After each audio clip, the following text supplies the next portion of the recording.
As you alluded to, we used a lot of the real locations that Carley lived her life in. So we shot at her high school where she went to school. We shot at the cricket club where she skated. We shot at the hospital where she was treated at Princess Margaret Cancer Center. Her actual home and her bedroom. And I think what made that, I think what made that a reality is that people just wanted to contribute to the film. Carley had touched many people along her journey, and we wanted to work together as a team, as a family, to make this project. And so people just offered their locations, offered their services, offered their time and energy, and just wanted to be a part of it. So Carley had a message, and that was always smile, and she inspired and united a lot of people along her path, or along her journey.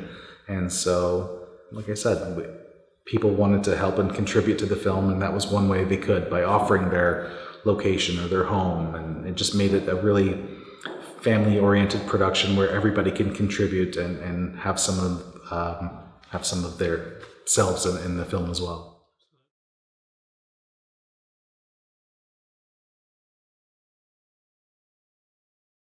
Carley was actually a prolific writer. She left this 200-page blog outlining her whole cancer experience, and we took passages from those, and every time Carley speaks to the camera is kind of a direct cut and paste from her blog and given to Sarah to say to the camera. So so we do have like Carley's actual words that she wrote being delivered to the audience. It's I don't know if there's another film like that has done that, taken words and taken sets and locations and characters and just, I don't know, it's like almost like a combination between documentary and a narrative. It's a really strange way to make a movie, but ultimately so rewarding, just because, like I said, it united her family and her friends, and a lot of the extras in the classroom scenes were her friends, and we have a head shaving scene, and her friends contributed to that as well. So it was, like I said, it was really touching experience to make a movie like that, because everybody wanted to contribute.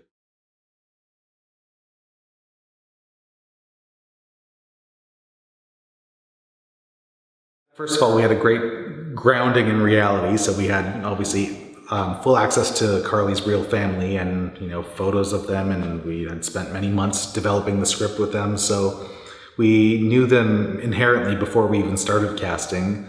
And from there, we just tried to match people up as best as we can in terms of personality. So after having, spent, months with Riley, for example, Carley's sister, we knew who she was. And when, Brittany, who plays Riley, came into the casting room, we kind of knew right away that was someone who should be a part of our film. And, Carley is played by her best friend, Sarah Fisher. And what better way for one friend to give another friend a lasting legacy than to actually play her and put all that time and energy and backstory into developing that character. They knew each other intimately, and it was such a remarkable experience watching Sarah relive moments from Carley's life, even on camera. And we used Carley's journal, her blog that she left behind, as motivation as to what happened when she was, feeling certain ways, and in certain key moments in the film, we harkened back to the blog and just read from, Carley's actual words as to what was going through her mind at that time. So yeah, it was a remarkable way to make a movie for sure.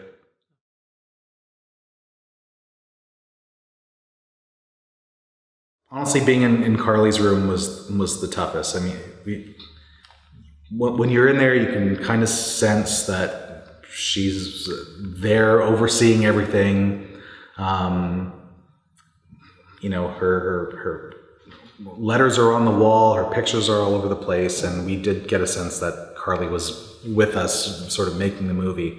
So when Sarah's there and she's wearing, similar clothes that Carley wore, I don't know, it was very, I think the whole crew became, overwrought with emotion as well. And hearing Sarah deliver lines that are directly from Carley's blog, it was really touching. And I think what made it even more, emotionally difficult was that, her parents were in the same room as we were filming this as well. They were either downstairs or watching the monitor beside me, and it was always a challenge to do justice to their daughter, when they were giving up their house to let us film there, for sure.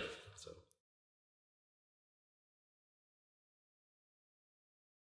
I'm raising 3 young girls right now, and I look at other movies I look at movies my kids are watching, and if it doesn't have some sort of, I don't know, inspirational quality or like a strong female character, then I don't know, I feel like they shouldn't be watching something like that. So I'm drawn to stories that have, like I said, strong female characters and with some sort of an inspirational quality to them.